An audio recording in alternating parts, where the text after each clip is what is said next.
I'm Rachel Carter, 37, and I wanted my daughter Mia's 19th birthday to be a night she'd never forget. Twinkling lights, mocktails with tiny umbrellas, her favorite playlist echoing across our rooftop. But my sister Lauren turned it into a nightmare, smashing Mia's laptop and calling the cops, claiming Mia attacked her. My parents, Diane and Greg, backed her lie, even signing a false police report. I didn't lose it. I got smart. 3 months later, Lauren was sweeping a park, my parents were scrambling, and a single phone call flipped our world upside down. Before I share how one call exposed their lies and set Mia free, drop a comment letting me know where you're watching from and hit that subscribe button if you've ever fought for justice when family turned against you. Trust me, what happened next proved the truth always finds a way. To understand why my sister Lauren's betrayal at Mia's 19th birthday felt like a knife to my heart, you need to know our family's fractured history. I'm Rachel Carter, a single mom who raised Mia with every ounce of love I had, despite growing up as the overlooked child of Diane and Greg. They were teenagers when they had me, barely ready for parenthood, and I spent my childhood shuttled between their fights and my grandma's couch in our Chicago suburb. When they split, I thought I'd escaped their chaos, but at 20, they reunited, suddenly playing happy family. Then came Lauren, their miracle baby when I was 21, showered with designer clothes and private tutors while I'd scraped by in thrift store jeans. Mom once said, "Lauren's our chance to get it right," a jab that still stings. When I had Mia at 24, I hoped she'd bridge us, but Mom scoffed. A grandma at 42? Embarrassing. Lauren grew up spoiled, her tantrums excused as spirit, while Mia, kind and responsible, was my pride. For Mia's 19th birthday, we planned a rooftop party at our downtown apartment, twinkling lights, mocktails with tiny umbrellas, her playlist ready to light up the night. Mia begged me not to invite Lauren, and I swore I wouldn't. But Lauren crashed it, bringing vodka and her rowdy friends. Just after sunset, as I sat with my husband Tom at a diner, my phone buzzed with an unknown number. "Mom?" Mia's voice trembled, fighting tears. "I'm at the police station. Can you come get me?" My coffee mug clattered on the table, Tom's fork frozen mid-bite. "What happened?" I asked, my heart racing. Mia's voice cracked. "Lauren smashed my laptop and called the cops, saying I attacked her. Grandma and Grandpa signed a report saying they saw it." The diner's hum faded, replaced by a thumping in my chest. My parents, who weren't even there, had backed Lauren's lie. I gripped the table, the betrayal searing through me, but I didn't lose it. I told Tom, "We're going," my mind already racing with a plan to make this right. The drive to the police station was a blur, Chicago's city lights streaking past like tears in the night, Tom's knuckles bone-white on the steering wheel as we sped through the streets. My hands trembled in my lap, but I forced my voice steady for Mia, my heart pounding with a mix of dread and fury. "We're coming, baby," I said, the words barely masking the storm inside me.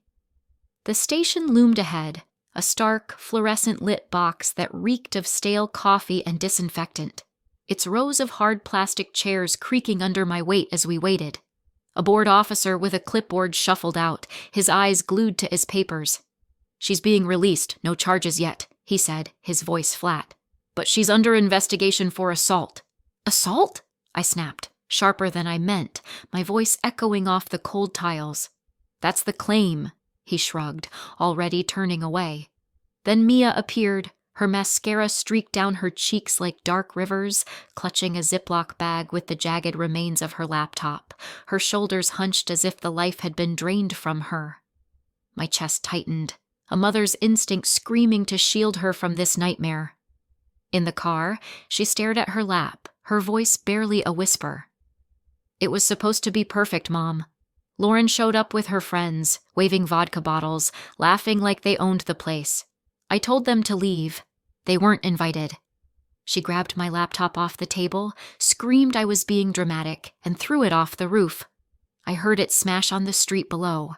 Then she tripped on the stairs, flailing, and her friends yelled that I pushed her. I didn't touch her. Her voice broke, and my heart cracked with it, the weight of her pain fueling my resolve. "Did anyone see it?" I asked, my mind racing. "Some friends, but her crew backed her up," Mia said, her eyes dull with defeat.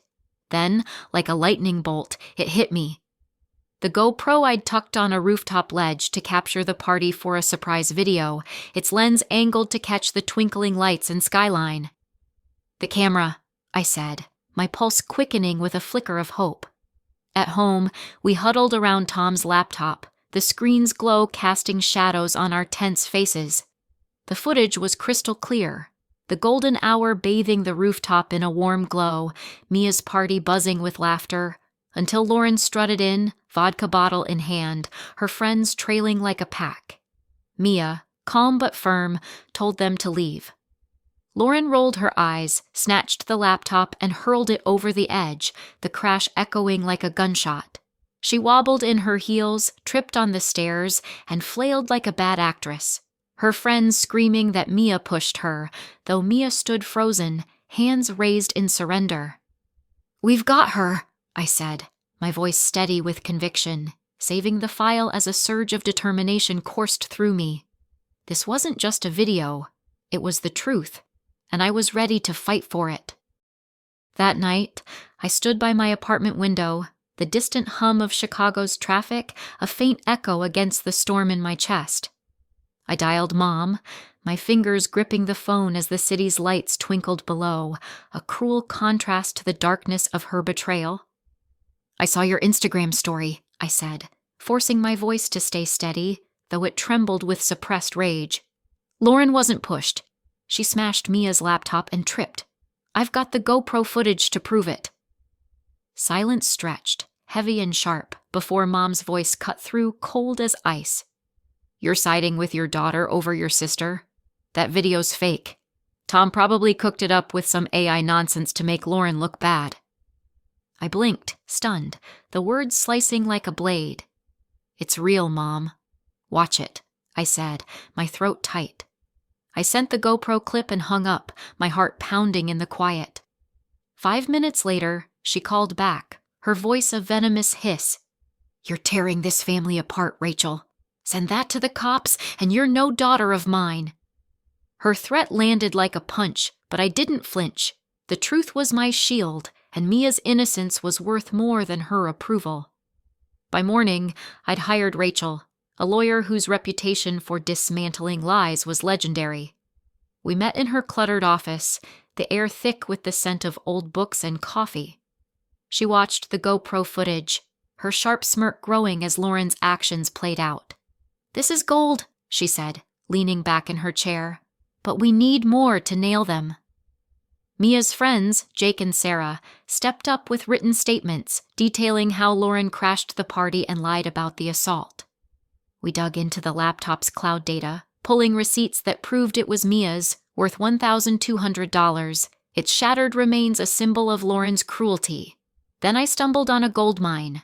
Mom's live Facebook video from that night, smiling as she sampled artisanal cheeses at a market, time-stamped 8:15 p.m., and Dad's Yelp check-in at a brewery, raving about their IPA at 8:20 p.m., both nowhere near Mia's rooftop, yet they'd signed a police report claiming they saw her push Lauren. A text from our neighbor, Mr. Patel, sealed it. "I saw your parents walking their dog on 5th Street that night. They weren't at your place." Rachel's eyes gleamed. "They lied under penalty of perjury. We've got them cold." We spent hours compiling a bulletproof case, the GoPro footage, Jake and Sarah's statements, cloud data, social media posts, and a forensic report verifying the video's authenticity. I drafted a note to the police. My daughter's innocent. 3 adults lied to frame her. As I hit send, my hands shook, not with fear, but with resolve, knowing this evidence would shatter their lies and change our family forever. A week later, my phone buzzed as I stood in our Chicago apartment, the morning sun filtering through the blinds, casting soft shadows across the hardwood floor. It was the police, the detective's voice carrying a rare hint of apology. "Charges against Mia are dropped," he said. "Your evidence is airtight. GoPro, statements, social media, all of it. My breath caught, a wave of relief washing over me. The weight of Mia's innocence finally lifted. Lauren took a plea deal. 80 hours of community service, a mandatory substance abuse course, and $1,500 to replace Mia's $1,200 laptop. At mediation, she slunk in wearing oversized sunglasses, her lips pressed tight, refusing to meet our eyes, her silence louder than any of her usual tantrums. My parents, Diane and Greg, were fined $2,000 each for their false police report, their names splashed across public records, a public humiliation that stung deeper than the money, their reputation as perfect parents crumbling in our Chicago suburb. I thought they'd step back, maybe reflect on their lies. But Mom doubled down, posting a blog titled, "When Lies Win and Families Lose," from her pristine home office, the same one where she'd once dismissed me as a teenager. She called Mia troubled, labeled the GoPro footage a deepfake, and painted herself as a victim of betrayal. The comments section erupted, tearing her apart. "You brought vodka to a teen party and lied. Own it." My cousin Emily chimed in, her words sharp. "I saw the video, Diane. You're embarrassing yourself." The backlash was swift, a digital storm of scorn, but Mom clung to her narrative, ranting about AI conspiracies in a follow-up post. I sat on our couch, staring at my phone, her words a final, searing betrayal that burned away any lingering hope of reconciliation. "We're done," I told Tom, my voice steady but heavy, the city's hum outside our window a faint echo of my resolve. I blocked Mom, Dad, and Lauren, cutting the cord on their toxic drama with a single tap. Mia, curled up beside me, her eyes searching mine, whispered, "You sure, Mom?" I squeezed her hand, feeling the warmth of her trust. "Dead sure," I said, my heart aching but certain. "We don't need people who choose lies over us." She nodded, a faint smile breaking through, the first real one since that rooftop nightmare. The truth had set us free, its light piercing through the lies like the Chicago skyline at dawn. But freedom came at a cost, a family fractured, maybe forever. Yet as I looked at Mia, her face softened with relief. I knew we were better off without those who'd turned their backs on her. In the months that followed, Mia and I rebuilt our world in the quiet of our Chicago apartment, the rooftop now a sanctuary strung with new lights for pizza nights with her friends, Jake and Sarah, who'd stood by her. My aunt sent notes of love, apologizing for believing Mom, while our neighbor, Mr. Patel, offered warm smiles and support. I set firm boundaries, blocking Mom, Dad, and Lauren. No calls, no drama, just peace. Mia threw herself into college, her psychology classes igniting a new spark. One night, she shared her admissions essay, "What I Learned When My Family Turned Against Me." "Family isn't blood. It's the people who believe you," she read, her voice steady, eyes meeting mine under the soft glow of our living room lamp.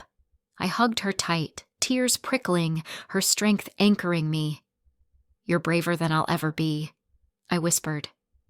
That moment cemented our bond. A mother and daughter forged stronger by betrayal, thriving with those who saw our worth. 9 months later, our Chicago apartment glows with peace, the skyline twinkling like a promise kept.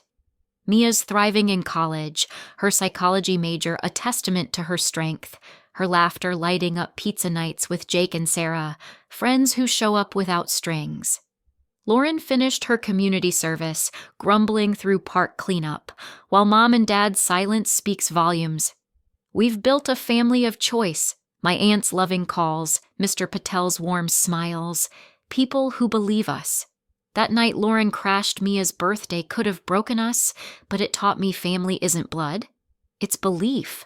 Those who stand by you when truth is hard. I fought for Mia because her voice deserved to be heard.